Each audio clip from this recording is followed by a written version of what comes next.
তাকে আপনি আমাকে আওয়ামী লীগ বললেন বা হ্যাঁ উনি হতে পারেন আওয়ামী লীগের নেতা বড় না খেলি, তখন তো এরা বিএনপির টিম ছিল, বিএনপির 7 তারিখের টিম ছিল, ঠিক আছে? তখন তো আমি বিএনপি হই নাই। ফিরবো না, এটা মাস্ট। আর কোনোদিন ক্রিকেট বোর্ডে কাজ করবো না আসলে। বৈষম্যবিরোধী আন্দোলন হলো, আন্দোলনের পর আপনারা বললেন যে আপনারা মেধাকে প্রাধান্য দিবেন। আমি রাজনীতি করাটাও পছন্দ করি না। আমি যারা এইসব কথা বলে আমি মনে করি তারা টোটালি অশিক্ষিত মানুষজন আসলে, আর কিছুই না। তো বাংলাদেশ আন্ডার-19 ওয়ার্ল্ড কাপ আমার আন্ডারে champion, Bangladesh Asia cup champion হচ্ছে আমার আন্ডারে। যার যদি আমার গালি দিতে মন চায়, অনেকে আমাকে গালিয়ে দেয়, অনেক বাজে কথা বলে, বলুক। বাট আমি জানি আমি কীভাবে তৈরি হয়েছি, আমি কীভাবে খালেদ মধুসূদন হয়েছে, সেটা আমার কষ্টটা। কোচিং ক্যারিয়ারটাকে খুব প্যাশন হিসেবে নিয়েছেন সবসময়। বিসিবির পরিচালক হিসেবে গেম ডেভেলপমেন্ট বিভাগেও সুনাম কুড়িয়েছিলেন খালেদ মাহমুদ সুজন। কিন্তু বেক্সিমকো অর্থাৎ আওয়ামী লীগের পন্থী হওয়ার কারণে তাকে নাকি বিসিবি থেকে বাদ দেওয়া হয়েছে, এমন কথা তিনি নিজেই বলেছেন মিডফিল্ডের ক্যামেরায়। জানা যাক, শোনা যাক সেই গল্প। আপনি লম্বা সময় ধরে বোর্ড ডিরেক্টর হিসেবে ছিলেন। এটা কোট অ্যান্ড কোট হয়তো এভাবেই বলা যায় যে আপনি বেশ কষ্ট পেয়ে হয়তো বা সেখান থেকে চলে এসেছেন, সে জায়গাটা ছেড়ে দিয়েছেন। ভবিষ্যতে যদি আবার এরকম কোনো অপরচুনিটি আসে, মানে আমি এই জন্যই বলছি যে আপনি বোর্ডের জন্য অনেক কাজও করেছেন, এটা আমার কথা না, এটা তো যারা ক্রিকেট সংশ্লিষ্ট আছেন তারাই বলেন বা ক্রিকেটাররাই বলেন, আপনাকে মিসও করেন। সেই জায়গাটা থেকে ওই কষ্টের জায়গাটা কেমন, আর ভবিষ্যতে যদি আবার ওইরকম অপরচুনিটি আসে তাহলে কি আপনি ফিরবেন কিনা? না, ফিরবো না, এটা মাস্ট। আর কোনোদিন ক্রিকেট বোর্ডে কাজ করবো না আসলে। মানে এটা আমার ব্রেড অ্যান্ড বাটার না আসলে। ক্রিকেট বোর্ড আমার প্যাশনের জায়গা ছিল একটা, যেহেতু আমি ক্রিকেটকে আমি যেদিন থেকে ক্রিকেট খেলা শুরু করি, তাই আজকে পর্যন্ত কোনোদিন ক্রিকেটের মাঠের বাইরে গেছি বলে মনে পড়ে না। অন্য কোনো কিছু আমাকে টানে নেই আসলে ক্রিকেট মাঠ ছাড়া। সুতরাং সেখানে কষ্টটা আসলে বেশি ছিল, কারণ অবশ্যই আমি তো এমন কিছু না যে আমাকে সারা জীবন ক্রিকেট বোর্ডে থাকতে হবে।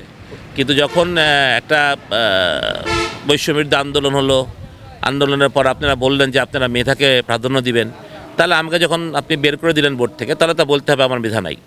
সুতরাং আমার মেধা নাই, তাহলে আমি ওখানে যাবো কেন? আমার ফার্স্ট কথা হচ্ছে এটাই। আমি মনে করি যে না, আমি ডিজার্ভও করি হয়তো ক্রিকেট বোর্ড, আমি সেটা আমার যাওয়ার কোনো ইচ্ছাই নেই। আর আমি পলিটিক্যালের মধ্যে যাইতে চাই না আসলে। আমি পলিটিক্স বুঝি না, আমি রাজনীতি করাটাও পছন্দ করি না। মানে রাজনীতি একজন, আমি একটা বোর্ডে কাজ করা মানেই আমি আওয়ামী লীগ হয়ে যাবো, তাহলে সেটা কথাটা ঠিক না আসলে। কারণ আমি তো ক্রিকেট যখন খেলেছি তখন আমি মডার্নের জন্য খেলেছি, ওল্ড ইজের জন্য খেলেছি, তখন তো এরা বিএনপির টিম ছিল, বিএনপির 7 তারিখের টিম ছিল, ঠিক আছে? তখন তো আমি বিএনপি হই নাই।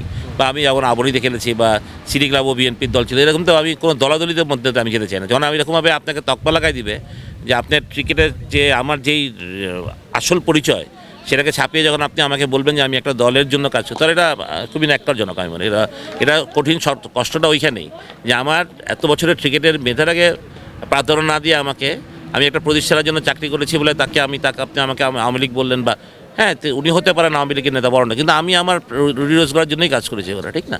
তো এটা যে বুঝে না, সাধারণ মানুষেরও বোঝা উচিত। যারা দায়িত্বে এসেছেন তারা যদি, আমি মনে করি তারা সবাই বিচক্ষণ মানুষ, যদি তারা সেটা না বুঝে তাদেরকে আমি বিচক্ষণ কীভাবে বলবো তাহলে, ঠিক না? তাদেরকে বিচক্ষণ বলার কোনো জ্ঞানই হয় না আমার। তো সেটা তাদের ব্যাপার, তারা যেটা বলে মনে করেছেন সেটাই করেছেন। বাট এটা আমার জন্য ব্রেড অ্যান্ড বাটার না আসলে। আমার না গেলে এমন কোনো আসা যাবে না। আমি আমার ক্রিকেট এনজয় করি, আমি স্টিল এখানে আসতে পছন্দ করি, আমি ঢাকায়ও কোচিং করাই। সুতরাং আমি as long as I am doing my job, আমার তো প্রবলেমের কথা না। আমার কষ্টের, সেটা মনের কষ্ট, কষ্টটা হচ্ছে যে একটা বদনাম হওয়াটা, যে আমি ক্রিকেট বোর্ডে মানে কিছু বাংলাদেশ আন্ডার-19 ওয়ার্ল্ড কাপ আমার আন্ডারে champion, Bangladesh Asia cup champion হচ্ছে আমার আন্ডারে হচ্ছে। তা আমার সেই সাকসেসগুলোকে কোনো প্রাধান্যই দেওয়া হলো না বা সেটা নিয়ে ডিসকাস করা হলো যে আমি মানে বেক্সিমকোতে চাকরি করেছি বলে আমি আওয়ামী লীগ হয়ে গেছি। This a very unfortunate. But একটা শিক্ষিত দেশ, অর্থাৎ আমরা শিক্ষিত দেশ বলবো কীভাবে আমাদেরকে আসলে? আমরা তো অশিক্ষিত দেশ বলেই অশিক্ষিত মানুষটাই এরকম কথা বলতে পারে। আমি যারা এইসব কথা বলে আমি মনে করি তারা টোটালি অশিক্ষিত মানুষজন আসলে, আর কিছুই না। আর যে খুশি আমাকে বলতে পারে, আই এম ভেরি হ্যাপি। যার যদি আমার গালি দিতে মন চায়, অনেকে আমাকে গালিয়ে দেয়, অনেক বাজে কথা বলে, বলুক। বাট আমি জানি আমি কীভাবে তৈরি হয়েছি, আমি কীভাবে খালেদ মধুসূদন হয়েছি, সেটা আমার কষ্টটা সেখানে আমার পথে অনেকে আমাকে সাপোর্ট করেছেন। আমার কোচরা ছিলেন, যারা ছিলেন আমাকে সাপোর্ট করেছেন। আমাকে অনেকে জানেন, যারা আমার খুব কাছে থেকে মিশেন আমাকে, সবাই আমাকে চিনেন। কিন্তু যারা দূর থেকে বলেন তাদের আসলে বলার কিছু নেই আমার, সত্যি কথা বলতে। আমি এটা নিয়ে খুব একটা ওয়ারিড না যে বিসিবিতে আমার যেতে হবে, বিসিবি থাকতে হবে। বিসিবির বাইরে থেকেও আমি ভালো কিছু করতে বলি, এটাই বিশ্বাস করি আসলে। আমি যদি এখানে প্লেয়ার নার্সিং করে জাতীয় দলের জন্য খেলে, সেটাই আমার প্রাপ্তি হবে। এর থেকে বড় প্রাপ্তি তো আমার কিছু থাকবে না, ঠিক না?